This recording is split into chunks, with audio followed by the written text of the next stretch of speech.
We've all heard the stories. The spoilt couple, the tantrums, the split. But there are two sides to every story. It's an opportunity for us to understand why they did step down as senior royals and for us to understand what it is that they're searching for in life. When you have that level of independence, my goodness, you can do anything. Tonight, we hear Meghan and Harry's side. This book definitely is about getting the truth out there. This book has potential to have huge ramifications for their relationship with the other royals. What caused the rifts? Look, we're brothers. We'll always be brothers. We're certainly on different paths at the moment. I would imagine if there is any conversation that William could take back, it would be that one. And who is to blame? They felt it was a slight, they felt put out. No one in the royal family likes being taken by surprise. Was Harry really as unhappy as is claimed? Were Meghan and Kate really at war? Or did the couple simply demand too much? Kate and Meghan are not obligated to be best friends. There is an intense interest from the public to try and find out the unfettered truth. Meghan Markle made serious judgment calls and made considerable errors. Can the couple ever repair relations with the rest of the royals? I don't see them going back into the constraining embrace of the royal family. I think that they will fly free. And how kind will history be to Meghan and Harry? Yes, they were breaking free of the royal family. Yes, they were able to embark on a new chapter of their lives, but it came at a huge cost. Meghan and Harry. Everything seemed like a fairy tale when the royal family gained a new member. I think they had the potential to be this amazing, celebrity couple. When they first got together, it felt like a real win, I myself was like, this is amazing. I'm loving seeing this. The wedding's going to be beautiful. And that's when the chip away started. Since then, it's been a turbulent 2 years for the Duke and Duchess of Sussex. And for many, they were to blame for everything that has gone wrong in the House of Windsor. But is that fair? I can just imagine what kind of struggle it was for them to see the constant lies, the constant made-up fabrication to sell papers, and that they were the human cost. Now, months after Megxit, we are witnessing the fight back. An explosive new book tells their side of the story, and it's causing breathless news coverage on both sides of the Atlantic. Now with the explosive new tell-all about as senior members of the royal family. And there could be some pretty stressful conversations for the royal family following claims made by a new biography of Prince Harry and Meghan Markle. Finding Freedom charts the relationship of Harry and Meghan from their first meeting to stepping back as senior royals. Everyone wants to know if this book is Harry and Meghan setting the record straight. They and the authors say they weren't involved, but that hasn't stopped speculation. I think it's hard to believe that they didn't have more than an interest in it, certainly. There's certainly lines within the books, even quotes that have come potentially from Harry and Meghan, and I think that a lot of people will be thinking that they had more of a hand in it than they have been letting on. A royal will always deny any involvement because that's the convention. The convention is that you never ever openly say that you have helped. But I think with Fighting Freedom, when we read it, you can hear Harry and Meghan's voice. Finding Freedom is written by Carolyn Durand and Omar Scobie, two seasoned royal journalists. Another author who has first-hand experience when it comes to setting the royal record straight is Andrew Morton. His book, Diana, Her True Story, caused a sensation in 1992. He believes the objective of Finding Freedom is to set out Meghan's side of the story. This is basically trying to explain how Meghan approached the royal family and how she was dismayed by the easy criticism of everything that she tried to do. She's been frustrated by the fact that she's not been able to give her side of the story, that all kinds of stories have come out about her and she's not been able to answer back. And it's something which she's found immensely frustrating. It's an opportunity for them both, and in particular Meghan, for us to understand why they did step down as senior royals, why they've moved all the way across the pond, and for us to understand is that they're searching for in life. At the heart of the book is Harry and Meghan's decision to step down as senior royals. There are many reasons given, but crucially, we are told they were fed up being controlled by the royal institution. When they were told that they had to be brought within the confines of the Buckingham Palace machine, I think that's when they realised that their wings were being clipped and they weren't going to actually realise the stardom that they had set themselves up to be. The book claims there were concerns that the couple should be brought into the fold. Otherwise, the establishment feared their popularity might eclipse that of the royal family. I think they were particularly worried about William and Kate, that they might become more popular than them. And I think they just couldn't stand the idea of that. They couldn't reckon potentially be more popular than William and Kate, who were their golden couple. Are we to read it that Harry and Meghan felt that the other households thought they needed reining in, slapping down? Because that's how I read it. I read it that Harry and Meghan felt that there was this conspiracy against them and that they felt that they ought to be put back in their place on a variety of levels. And they became more and more insular, more and more paranoid. And then they felt there was no option but to leave. It always reminds me of a top football manager saying that no one is bigger than the club. And I think that analogy is very, very true here, that they weren't bigger than the institution. And certainly the men in grey suits that they believe were stalking the corridors trying to clip their wings might have been an invention in their own heads rather than actually what was going on. Those men in grey suits, as Princess Diana used to call them, were allegedly another element pushing Meghan and Harry away. In the book, friends of the couple call them vipers, and it's claimed some of them simply didn't like Meghan and would stop at nothing to make her life difficult. One of the suggestions in the book is that the courtiers, or the vipers as Harry and Meghan apparently refer to them, were out to get them, that they didn't like Meghan from the outset. It may very well be the case that there was a courtier, maybe two, who had it in for Meghan, who felt that she was too different, too confident, too ambitious, too different from anyone who had married into the royal family before. Meghan's differences led friends to call her Duchess Different, a play on the often repeated claims she was known as Duchess Difficult inside palace walls. I think calling Meghan Duchess Different is very telling, and it shows the gap between the old ways and the new ways. We can appreciate the value that both represent and celebrate the difference rather than try to, push it down or make it look like it's something bad. As Meghan and Harry's relationship with each other worsened, their relationship with the palace and the rest of the royal family seems to have soured. The new book says, increasingly, Harry had grown frustrated that he and Meghan often took a back seat to other family members. And the pair had to wait to announce projects if other, more senior royals had announcements of their own. I think she found that very difficult because actually what she thought she was getting was unrivaled power, and she'd be able to help and effect this change and be this change maker, which is what she wanted to be. And actually she found she was living in a gilded cage. By Christmas of 2019, Meghan and Harry had skipped Sandringham to take an extended break in Canada. They'd decided something was message. Well, the lack of photograph of them appearing for the Queen's Christmas speech obviously had an effect on them, and the book will tell you in detail about how this made them feel. They felt it was a slight, they felt put out. What I think was trying to be demonstrated during that Christmas message was the future of the monarchy, the future heirs, the future sovereigns. Harry and Harry's son are not there. They don't have that place on the table. From the $18 million estate they were staying at on Vancouver Island, the Duke and Duchess of Sussex set Megxit in motion. Emails were apparently sent to the Queen and Prince Charles.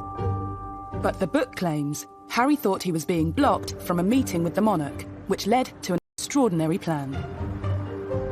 One of the most fascinating and new revelations in the book was that when they landed in the UK from their sabbatical in Canada, they considered detouring straight to Sandringham to try and get a meeting with the Queen. If they had done that, I think the Queen would have been quite shocked and surprised, and because, frankly, that's not the way things are done. And I think that's a lot of the problem here. Harry and Meghan didn't want to keep doing the way things are done. And the monarchy wasn't going to change things just for them. The monarchy's a supertanker. It just keeps on going, ploughing its own furrow. Harry and Meghan wanted to become financially independent, split their time between the UK and North America, but crucially, still carry out duties for the Queen. Eventually, the Queen agreed to issue a joint statement about her grandson's plans. On the 7th of January, the Duke and Duchess attended an event at the Canadian High Commission. The book reveals they were feeling nervous. They'd seen the planned statement and thought it showed a lack of warmth. It's meant a lot to us, and it's just important for us to start the year and say thank you. More concerning to them than that, reporters got wind of the plan to stay in Canada. A day later, the Sussexes made their shock Instagram announcement. A move that's been endlessly criticised, but it seems in their minds they felt they simply had no choice. It was very sad, really, that a couple who offered so much to the monarchy and to the nation had decided to go their own way. At the time in January, there was a lot of anger because, as one very senior member of the household said to me, you don't put a gun to the Queen's head. You don't go public and say what you want. We sort it out behind closed doors, we all try and negotiate, and then we present a united front. As well as their announcement, Meghan and Harry simultaneously launched their without discussing it first, left the Queen and the Duke of Edinburgh devastated.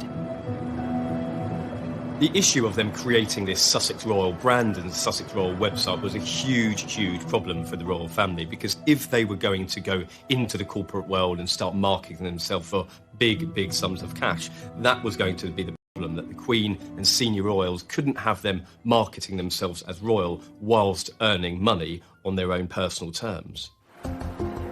Crisis talks were needed, and on the 13th of January, Harry met the Queen, Charles and William at the famous Sandringham Summit. Yes, they were breaking free of the royal family. Yes, they were able to embark on a new chapter of their lives, but it came at a huge cost. Especially for Harry. He had to give up his military role. Finding Freedom gives an insight into Meghan's feelings. It was so unnecessary, Meghan later told a friend. And it's not just taking something away from him, it's also that entire military veteran community. You can see how much he means to them too. So why? Harry has had to give up everything. He's giving up his family, his home, his country, everything he's ever known, and those military titles, which, and Meghan's right, they meant so much to him. And what about what Meghan has had to give up? Finding Freedom claims Meghan told a friend, "I gave up my entire life for this family. I was willing to do whatever it takes, but here we are. It's very sad." Even so, it's said courtiers and some family blame Meghan for Megxit. This girl who fell in love with a boy who happened to be part of the royal family, and she gave up her whole career to move over here to, of course, follow tradition and ritual, marrying into the royal family, and she literally couldn't win. And she basically gave up a part of herself, because that is what would have been expected of Meghan, expected of Kate, the Duchess of Cambridge. And they all did that out of love for their spouses and out of respect for the institution.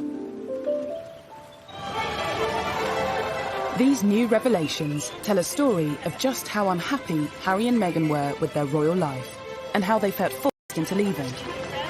But the new book also gives us a new insight into Harry and William's relationship. William potentially saying to Harry, listen, take your time to get to know this girl.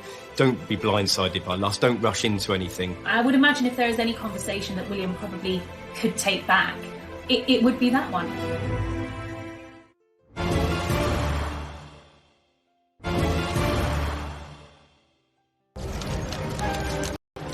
To understand why the relationship between Harry and his family broke down, yet Harry and Meghan's relationship was circulating, and Meghan soon had the world's press following her every move.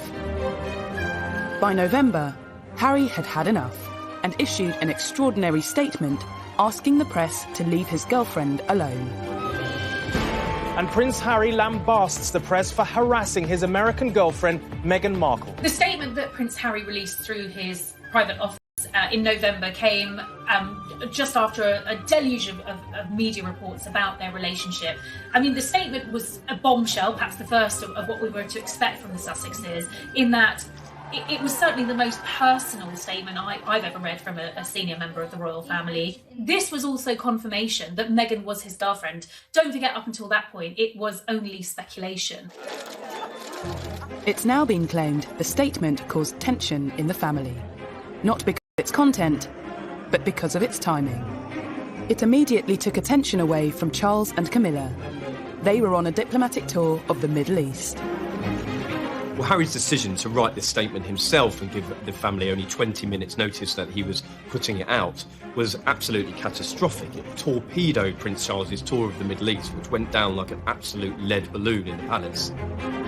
The royal family has strict protocols in place to ensure they don't overshadow each other's work. Something Harry appeared to overlook when he attempted to protect Meghan. I think one of the themes that is explored in Finding Freedom is the jealousies of some members of the royal household and some courtiers of the level of attention that the Sussexes were getting. You know, there was a point when Charles and Camilla weren't even getting a look in. You know, all the tabloids wanted to run was stories about Meghan and Harry, and that became a problem. And I think there's definitely some truth in the fact that Charles at times has felt a bit jealous, maybe, of his son's public profile, because for a long time William and Harry were getting really, really positive publicity, and Charles, of course, had dreadful publicity. Harry's statement caused shockwaves in the palace and allegedly upset the Prince of Wales. But looking back, this wasn't the first time Harry had come out in vocal defence of his girlfriends. In 2005, whilst dating Chelsea Davy, he gave a frank interview to mark his 21st birthday. I suppose that is the media in general. There's truth and there's lies, and unfortunately I can't get the truth across because I don't have my own column in the paper, which I'm thinking about getting. It does irritate me because obviously I get to see how upset she gets, and I know the real her. I don't think Harry's changed an awful lot over the years. He's become far more considered and far more aware of what's going on in the world. At the same time, his hostility to the mass media and to photographers and the paparazzi in particular hasn't changed one jot, to the point where he has, in his own mind, more control over his life. Less than a year after the statement, there was another incident, this time between Harry and William. Finding Freedom details a conversation that supposedly took place just before Harry proposed to Meghan. William is quoted as saying, "Don't feel you need to rush this. Take as much time as you need to get to know this girl." A source claims William didn't want his brother to be blindsided by lust. The book goes on to say, Harry could see through William's words. He was being a snob. I think that there was a great misunderstanding in that moment. That was, I believe, intended from a genuinely good place, a place of brotherly love and just wanting Harry to be absolutely sure, given the speed that this relationship had moved at, that he wasn't rushing into things. Harry, who was clearly sensitive and I think aware of some of the sniping in the corridors of power about Meghan, just took this deeply personal and the wrong way. And I would imagine if there is any conversation that William probably could take back, it would be that one. I think William was just trying to look out for his younger brother. Now, maybe it goes to the heart of their relationship, and Harry was frankly fed up with playing third wheel, effectively, to William, Kate and Harry. I mean, sometimes when the three of them did jobs together, I'd go and watch them, and it did feel a bit sorry for Harry. You know, Kate and William were always first because, you know, in the line of succession, William's always first, and Harry was always slightly trailing behind. So did William ever really accept Meghan? Rumours of a rift refused to go away. During Christmas of 2018, William appeared to ignore Meghan outside church. The following Easter, another incident, on the Queen's 93rd birthday. The footage appeared to show the brothers avoiding each other. Is there petty jealousy? Yes, because I think there is between any family. Show me any family in the world where there's not jockeying for position, or one sibling doesn't think, oh, you know, that sibling shouldn't have that, or etc. That is family. That is the human condition. I do think this is War of the Wales' part too, but this is also the British royal family. This is what they do. They argue, they fall out, and then we make a drama out of it. But for some, Harry and William's fallout is far more serious. This was a devastating blow to the British people and indeed members of the Commonwealth, because they have looked to William and Harry as being the successors. So to see a divide between those really did tear at the very fabric of the British public's relationship with the royal family. Much experience being the same? Well, bearing in mind I cook him and feed him basically every day, I think he's done rather well. You told us the other week that he did all the washing up. He does do a bit of the washing up, then he leaves most of it in the sink and then it comes back in the morning and I have to wash it up. Oh, the lies. I think the difference between William and Harry has a lot to do with succession in the royal family. William knows that at one day he will become king. Harry knew that the reality of that was very, very unlikely that he would ever sit on the throne. So in many ways, he lived a life free of those shackles. He was the rogue and renegade prince. And there was nothing wrong with that in Harry's eyes. And seemingly there was nothing wrong with that in the House of Windsor's eyes either, because it made him more relatable and it also modernised the monarchy. Tension between the brothers was confirmed by Harry himself during a bombshell interview with Tom Bradby. There's been a lot of talk in the press about rifts with your brother. How much of that is true? Look, we're brothers. We'll always be brothers. We're certainly on different paths at the moment, but I will always be there for him, and as I know he'll always be there for me. We don't see each other as much as we used to, but it's just, as I said, as brothers, you have good days, you have bad days. I think now that we have the book coming out and what we've read from Finding Freedom really does solidify what Harry was talking about in the Tom Bradby interview when he said that there's good days and bad days. The book is telling us literally in black and white, or will tell us in black and white, what those good days and what those bad days were. Not only is it alleged that William wasn't as accepting of Meghan as Harry would have liked, it's also claimed she wasn't warmly welcomed within the palace. One senior royal referred to the American actress as Harry's showgirl. Another told an aide she comes with a lot of baggage. And a high-ranking courtier was overheard telling a colleague, "There's just something about her I don't trust." It is alleged that a senior member of the royal family referred to Meghan as Harry's showgirl. We don't know which senior member of the royal family this is. According to another source, a courtier said that she came with a lot of baggage. And to a degree, Meghan did come with baggage. She wasn't the virgin bride marrying into the royal family. I think it was celebrated that she was from a dual heritage. She had a black mother, a white father. There's great excitement about the fact that she was akin to a Hollywood movie star, not A-list, but still famous in her own right. Meghan was a senior royal for, an incredibly short time. And I think if we look back at that short time, she was almost immediately hounded by the British tabloid article about Meghan. That was rather ruthless, to be honest. Now, with thousands of miles separating Meghan from the palace and Harry from her brother, it remains to be seen if Harry and William's relationship can ever be the same again. I definitely think the dust needs to settle, and it may not happen next week or the next weekend or the one after that, but there's definitely a way back from this, and their relationship can be repaired. The irony about this book, in many ways, is that the brothers were just getting to a stage in their relationship where they were on a more even keel. I was told that communication had resumed between the brothers. We don't know whether they've spoken in light of the excerpts from this book, but one can only imagine that this has done nothing to improve relations that were strained in the beginning and at this stage must seem pretty beyond repair. Finding Freedom not only claims to know what happened behind the scenes with Harry and William, but sheds a light on the rumours of duchesses at war. I think there was a lot of excitement that Kate and Meghan would have become best buddies. However, when you look at it on the face of it, they were very, very different women from very different backgrounds. They were already going to have very different roles with the institution. And I think the pictures of them laughing and joking at Wimbledon were probably the best it was ever going to get.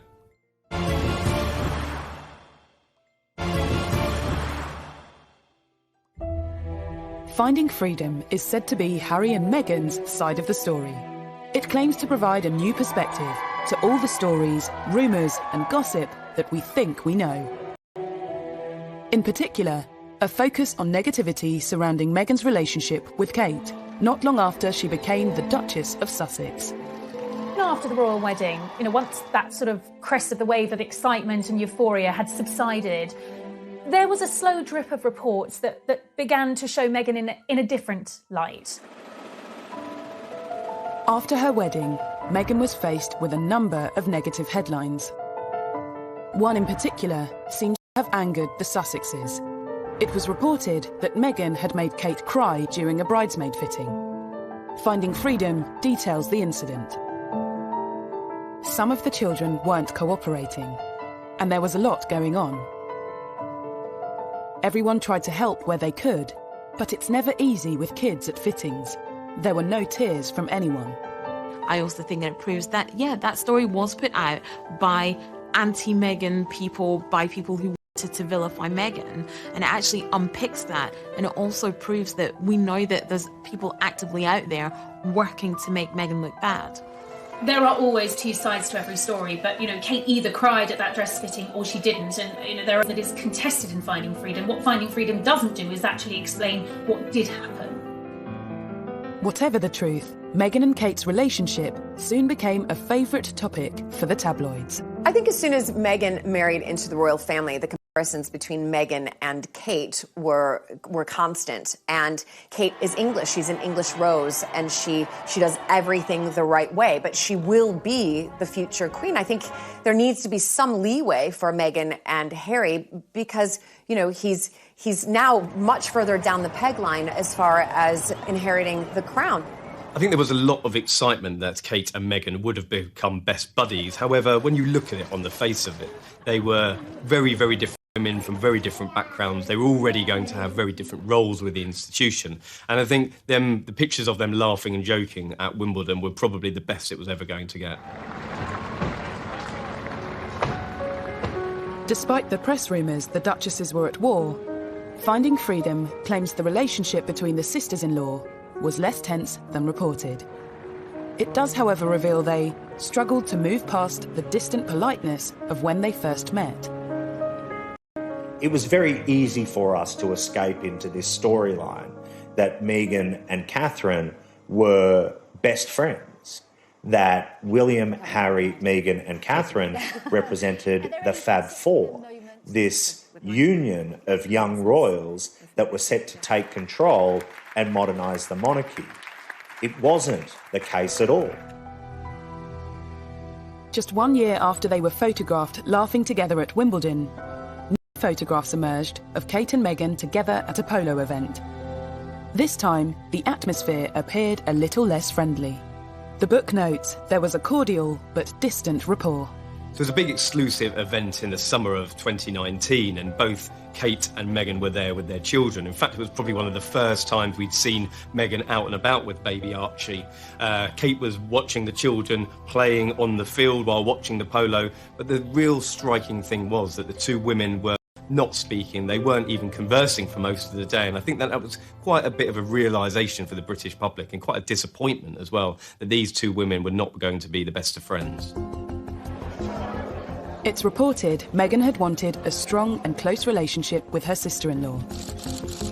The book details that Meghan had initially hoped that Kate would potentially reach out to her and help guide her as somebody who had married into the institution, but the offer never materialised. It goes on to say, Kate felt they didn't have much in common, other than the fact that they lived at Kensington Palace. So perhaps that was an unrealistic expectation. The Duchess of Cambridge is a busy woman, but Meghan clearly took that quite personally. In the same weekend Finding Freedom dominated the papers, Emily Andrews broke the story that friends of the Cambridges say Kate rolled out the red carpet for Meghan. So who was to blame for this coldness?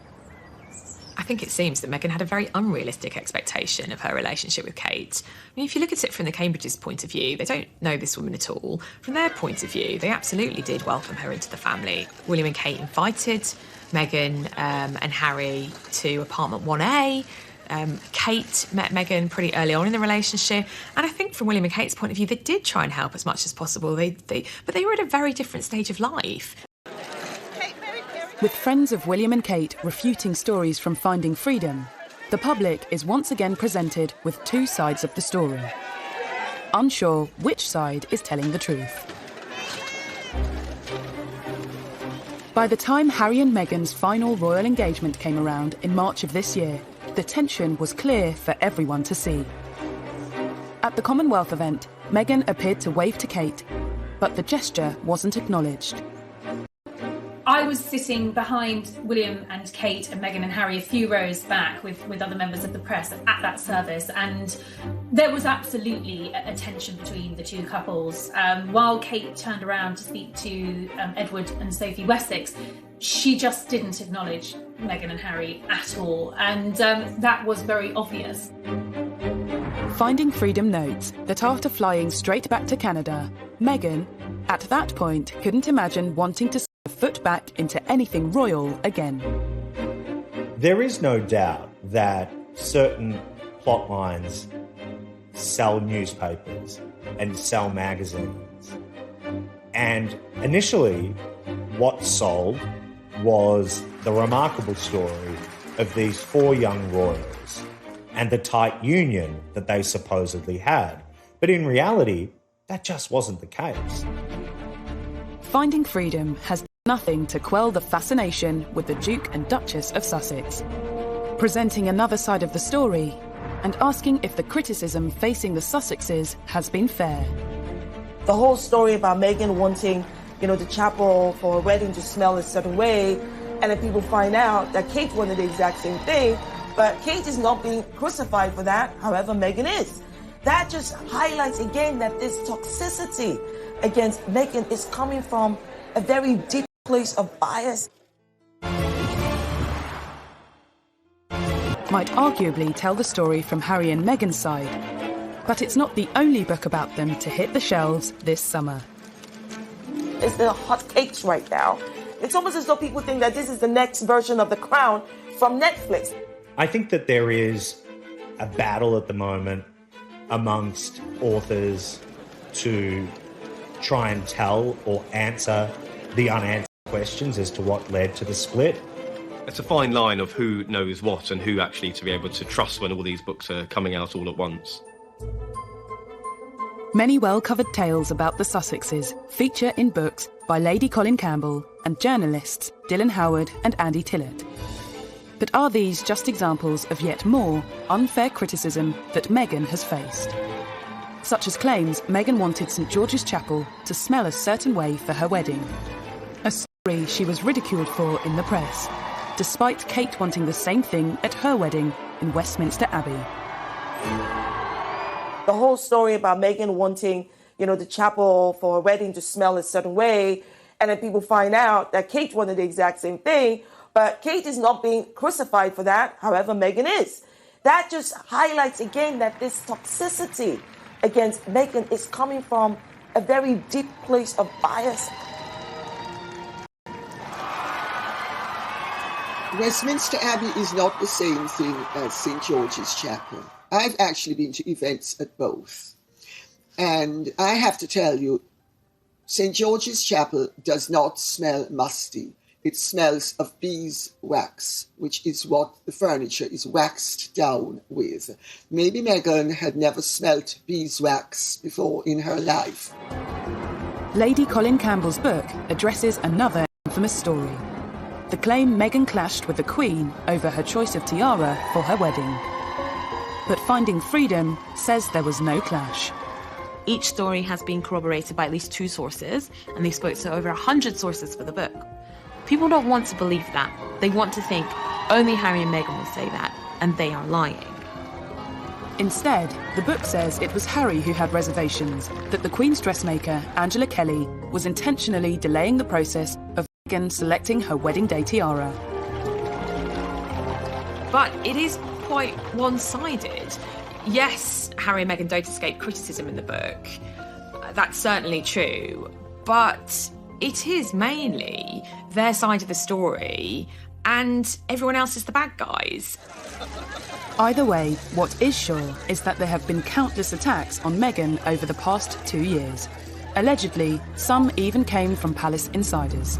Buckingham Palace And we're back to this narrative again, that strong, independent women are anathema in our society. Duchess difficult. Hurricane Meghan, some of the headlines that started coming out in the tabloid press, reports that, she had a habit of sending dawn emails to staff and wanted a response before lunchtime. This appears to be true and seems to be backed up in Finding Freedom. But the author's interpretation of this is that this was an experienced, successful American actress who was used to having an entourage of staff and who was used to having things done quickly. The idea that Meghan's a diva is clearly one of these racialized ways of thinking about black women where, they have this long-standing idea of the strong black woman who doesn't need anybody else, who's feisty and aggressive. Meghan has faced criticism for pretty much every move she has made, even down to the clothes she wears. When Meghan came on the scene and started wearing gowns that were thousands of dollars and living an extravagant lifestyle, then it began to rub people up the wrong way. Someone's got to spend the most, and Meghan's the one that spends the most. Again, it's just a non-issue, it's a non-story. She's probably spending her own money. What's the big deal? And even a claim that Kensington Palace staff noted that Meghan's charity cookbook, raising funds for the victims of the Grenfell tragedy, didn't contain a single recipe of British origin. She was trying to do something wonderful and good for all of those that were lost at Grenfell Tower and for their families. Everyone embraced this so deeply because it's been a passion project for all of us, and for very good reason. For Meghan, much of the criticism must have felt unwarranted and unfair. Why is Meghan a target for criticism? Very good question. Right. I don't know. Do you have a piece of paper? Several pieces of paper? But let's start with the fact that, one, she's a progressive woman. She's independent. And let's talk about the fact that she doesn't fit your traditional idea of, royalty. Let's talk about the fact that she's a woman of biracial heritage, right? Let's talk about the fact that her profession was that of actress. And the fact that she's American. There's just so many things around and about her that many people do not like. I feel for the poor girl. I mean, she came into this country, parachuted in. She's married into a very difficult family that everybody finds difficult to come into because of the various pressures. And she's someone who didn't know an awful lot about British history, British culture, and she's as war. But amongst all of the petty criticism, there have also been stories that suggest Meghan and the royal way of life was a culture clash. In my book, I go to great lengths to explain how the culture clash arose. Because Meghan has very American attitudes and expectations. She is all about confidence, go-getting, hustling, and all of those Hollywood things that she has been brought up to regard as desirable. Did Meghan really know what she was letting herself in for when she married into the royal family? Some stories show how she struggled to get to grips with royal life, like her first official engagement with the Queen, opening the Mersey Gateway Bridge in June 2018. People haven't looked at the real person who's tried to do her best coming into the royal family. Someone who didn't know the protocol, didn't know the etiquette. And I'll give you a perfect example. She went to Liverpool with the Queen and she's sitting on a stage. It's a windy day. She doesn't know what side of the car to get into, to get out of, what hand to hold her handbag in, and you can see that kind of confusion in her face. Meghan, even though she's an actress, has had to swap the red carpet for the Royal Road show, and it's a difficult gig. There were certain elements of royalty that perhaps weren't for Meghan, but she was widely condemned regardless, like security. Dylan Howard's Royals at War reminds us of an incident in Fiji when Meghan visited a market. Every royal is assigned a level of protection when making appearances in public. And there could be no more valuable commodity, if you like, than a pregnant Meghan Markle making appearances in public. Under sweltering temperatures and with an increasingly large crowd, the Duchess was rushed out and the visit ended early. Turn round, turn round, turn round. Inevitably, in these types of scenarios, the royals are briefed about what is right and what is wrong and what is expected of them in order to maintain their security and their well-being. The security officer in charge quit her role not long after, amid claims at the time that Meghan found security constraining. Although the palace denied this was why she left. Guys, out. Just stay to the side, please. Everyone turn round. Meghan was oblivious, despite being or recommendations of the Royal Protection Officer. And Lady Colin Campbell recalls at an event that, in her view, shows Meghan unwilling to persist with royal duty at her and Harry's first public engagement as a married couple. I was at a dinner party at a very, very famous aristocrat's house 4 nights after the wedding. And this person has impeccable court connections. At a garden party to celebrate Prince Charles's 70th birthday and all of his charity connections, there had been this garden party at Buckingham Palace, and Harry and Meghan were there. Good afternoon, everybody. And there was much excitement about them being there because, of course, at that time they were the most popular couple in the country. She was a revered figure. People couldn't wait to meet her. Well, 15 minutes into the engagement, Meghan is overheard telling Harry she's bored and she wants to leave because they've effectively done their photo op. And the person who overheard this was completely gobsmacked. All of these stories and allegations hint at teething problems as Meghan grappled with royal life.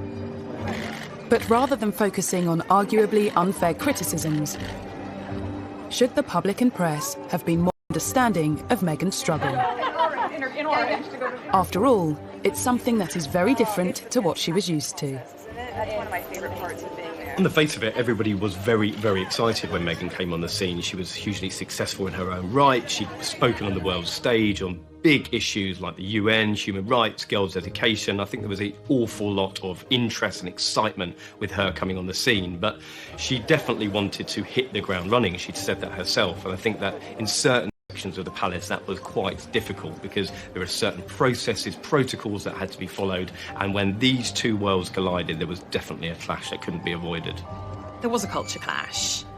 American divorcee, biracial, actress, woman of substance, 21st century girl from Los Angeles versus the pale, male, stale and very white British monarchy. Yes, we have a woman as our head of state. Yes, we have a woman as our queen.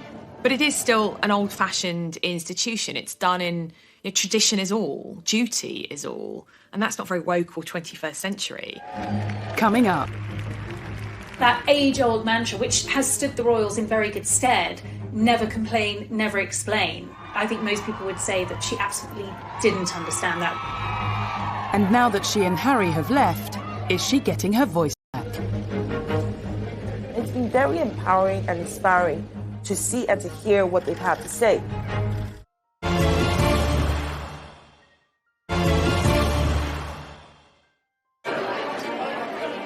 Many observers believe that a key factor behind the Sussexes leaving the royal institution was what some saw as the muzzling of Meghan Markle. Before her marriage to Prince Harry, she'd used her media profile to highlight social issues close to her heart. Women don't need to find a voice. They have a voice, they need to feel empowered to use it, and people need to be encouraged to listen. More people were encouraged to listen when her relationship with Harry became public. But being Harry's girlfriend was one thing, being his wife was quite another. If she was not part of the royal family, the way she would have come out to speak on issues and to lend support on different things, she had to curtail all of that. You can speak your mind as a celebrity. You can align yourself with different politicians. as a celebrity. You can't do any of that as being a member of the royal family. The blogs and all that stuff, that's just been silenced 100% to fit this role. Maybe one of the reasons for them wanting to leave is so that she can go back to doing it. And following her move to Los Angeles, despite the lockdown, Meghan Markle is out there speaking her mind once again. All of you are out there campaigning, fighting the right fight, being on the right side of history and ensuring that we can get closer to seeing this truly as our past and not that we have to revisit again and again and again. Meghan and Harry have given, recent Zoom virtual talks to many from the younger generation. They've definitely been able to speak about matters that are at the heart of them and matters that are important to them, like Black Lives Matter. The only wrong thing to say is to say nothing. Because George Floyd's life mattered, and Breonna Taylor's life mattered, and Philando Castile's life mattered, and Tamir Rice's life mattered. And so did so many other people whose names we know and whose names we do not know. It's been very empowering and inspiring to see and to hear what they've had to say. But did Harry and Meghan really need to leave the royal institution to speak out on subjects like racism and women's rights? I went back to the palaces, various people, and I said, would Meghan have been allowed to make those kinds of speeches if she's still working for the royals? Now, you can take what I'm about to say as, well, they would say that, wouldn't they? But literally... More problematic for the royals, perhaps, was a concern that Meghan's progressive agenda might encroach into politics.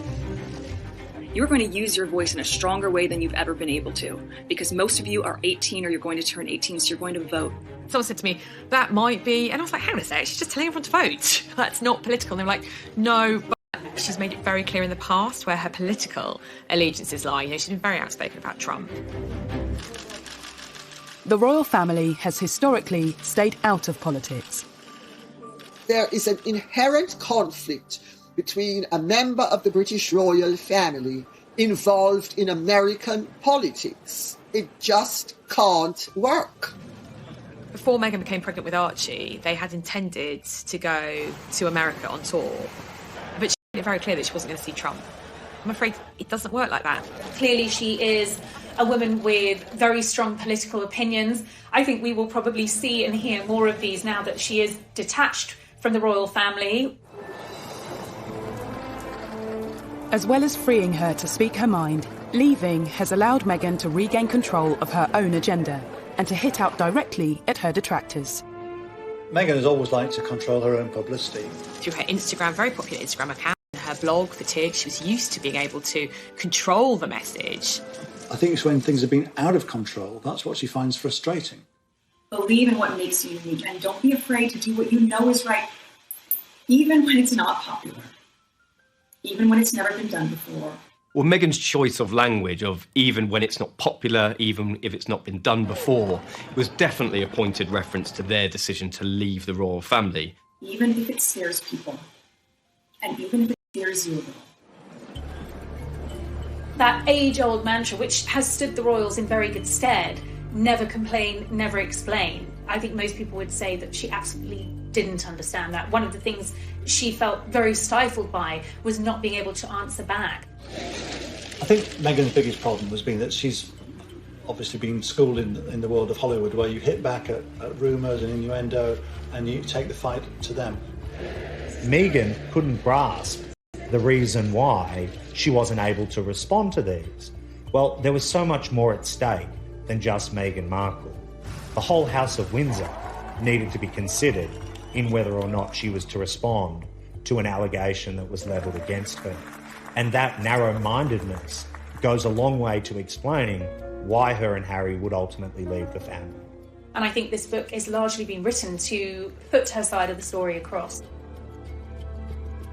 And regardless of their personal influence on the book, it hasn't been the only outlet for the couple's grievances. Suing a newspaper for publishing a private letter to her father. The letter related to Thomas Markle's various dealings with the media, following his non-appearances at the couple's wedding in May 2018. And within the court documents, some of Meghan's complaints about her treatment within the House of Windsor have been laid bare. She has used the courts as a forum to get her version of events out into the public. Meghan's detractors say she's attempting to manipulate the media and claim the revelations in her court evidence and writing the letter to her father in the first place are evidence of this. If Meghan expects me or anybody else that I know who has a brain to think that she wrote that letter for anything except damaging her father's reputation and boosting her own and excusing her, she better think again. The central point of the case is whether Meghan wrote this letter with the intention of it being public. And one of the authors behind this book has actually gone on record to say that Meghan wrote it with the public in mind. That was a comment made by author Omid Scobie earlier in the year, but not repeated in the book. Meghan emphatically states that she didn't expect the contents to become public. Associated newspapers, publishers of the Mail on Sunday, are contesting that. Before being published, the letter had been referred to in People magazine. She may have given her friend permission to speak to People magazine. Friends have been spoken to at some point, but I genuinely think that was a letter between herself and her father, and I don't think she wanted it to be in any of the papers.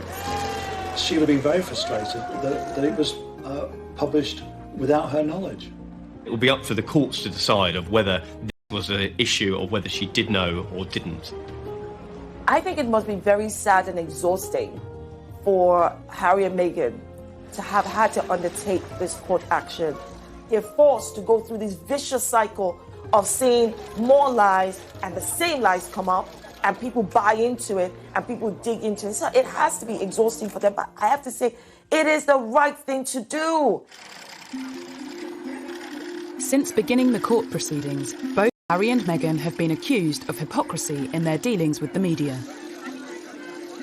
Whether or not she wanted the letter leaked is really unknown at this point. But what I can say with certainty is that she does want certain stories leaked. In the book Finding Freedom, it says that she worked with the paparazzi. She tipped them off, and she tipped off local journalists because she was trying to further her own profile.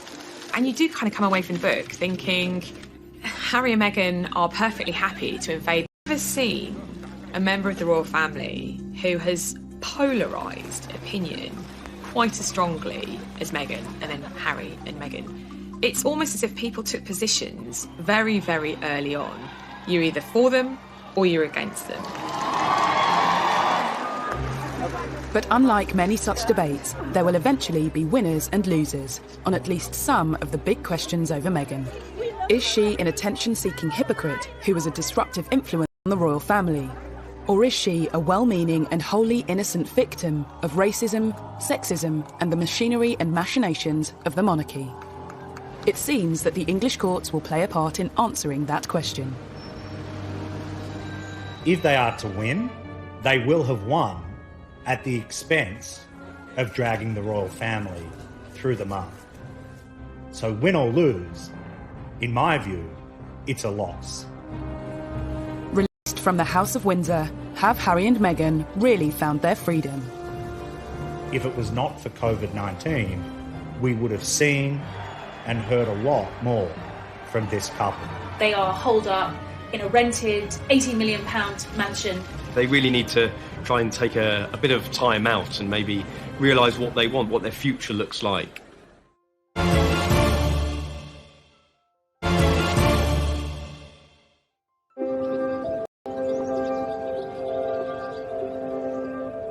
Meghan and Harry have begun their new journey in Los Angeles, and released from the shackles of the British monarchy, their new life is laid bare in a revelatory new book, Finding Freedom. But are they? I think moving to LA, to California, they have found a lot of freedom, at least a lot compared to what they were having over here in the UK. It's just different over there. It's more laid back, it's easier, it's a slower pace of life, and I think that's going to be good for the both of them. They really need to try and take a bit of time out and maybe realise what they want, what their future looks like. They're not in the public eye as much as they were over here. So I think they've got a real opportunity to slow down, to figure it out, and to find happiness. But if finding freedom is their goal, 2020 hasn't been the easiest year in which to achieve it. Have they actually found freedom? Not really. No one could have predicted this pandemic, but the reality is that they are holed up in a rented £80 million mansion in Beverly Hills, taking on the paparazzi because they believe they have invaded their privacy by taking pictures of them. The idea that they are almost prisoners in their own home doesn't suggest that they have found freedom. The Duke and Duchess of Sussex launched another league for their infant son, Archie.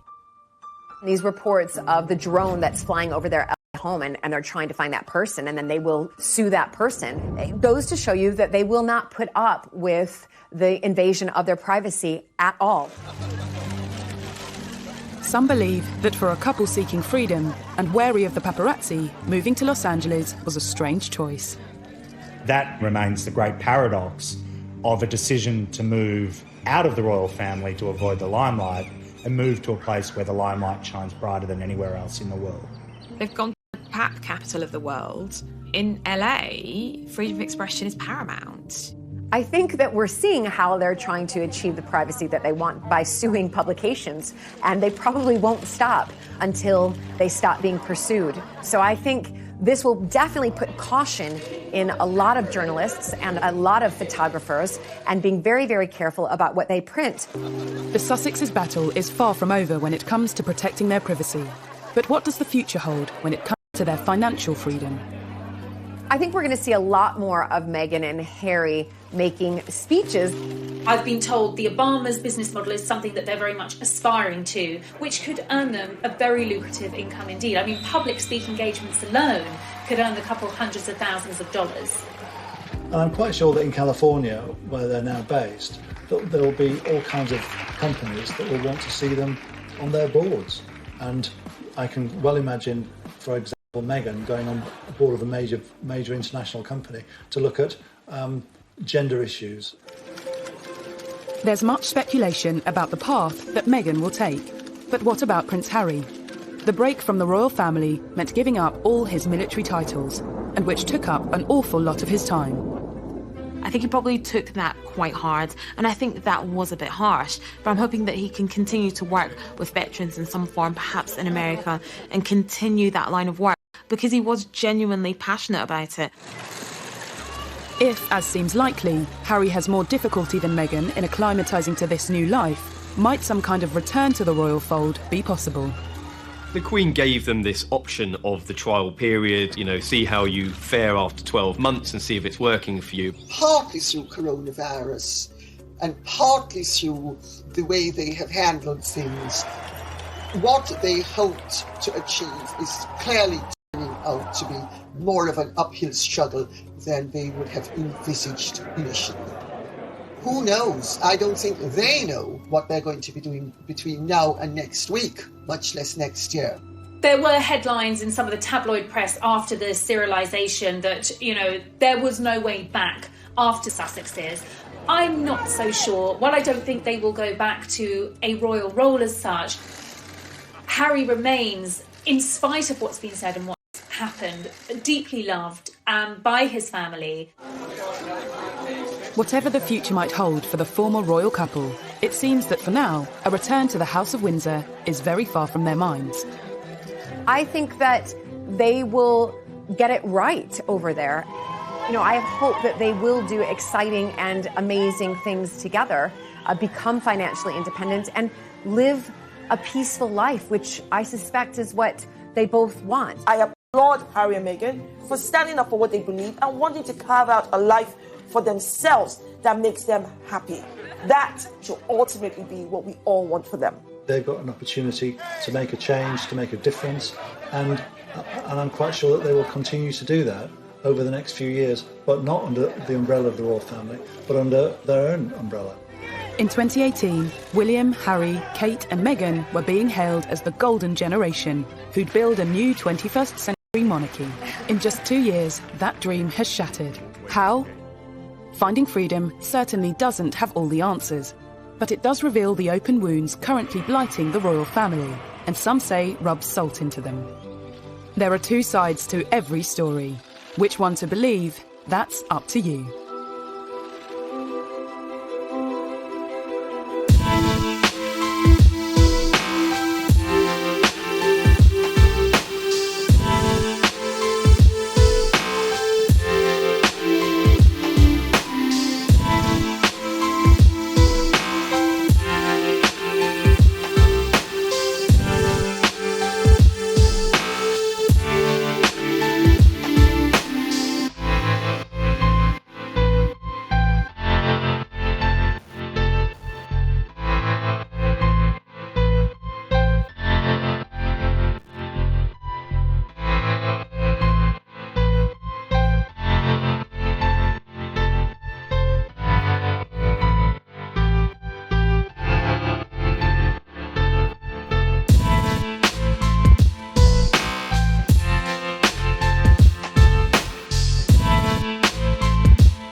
Everyone wants to know if this book is Harry and Meghan setting the record straight. They and the authors say they weren't involved, but that hasn't stopped speculation. I think it's hard to believe that they didn't have more than an interest in it, certainly. There's certainly lines within the books, even quotes that have come potentially from Harry and Meghan, and I think that a lot of people will be thinking that they had more of a hand in it than they have been letting on. A royal will always deny any involvement because that's the convention. The convention is that you never ever openly say that you have helped. But I think with Fighting Freedom, when we read it, you can hear Harry and Meghan's voice. Finding Freedom is written by Carolyn Durand and Omar Scobie, two seasoned royal journalists. Another author who has first-hand experience when it comes to setting the royal record straight is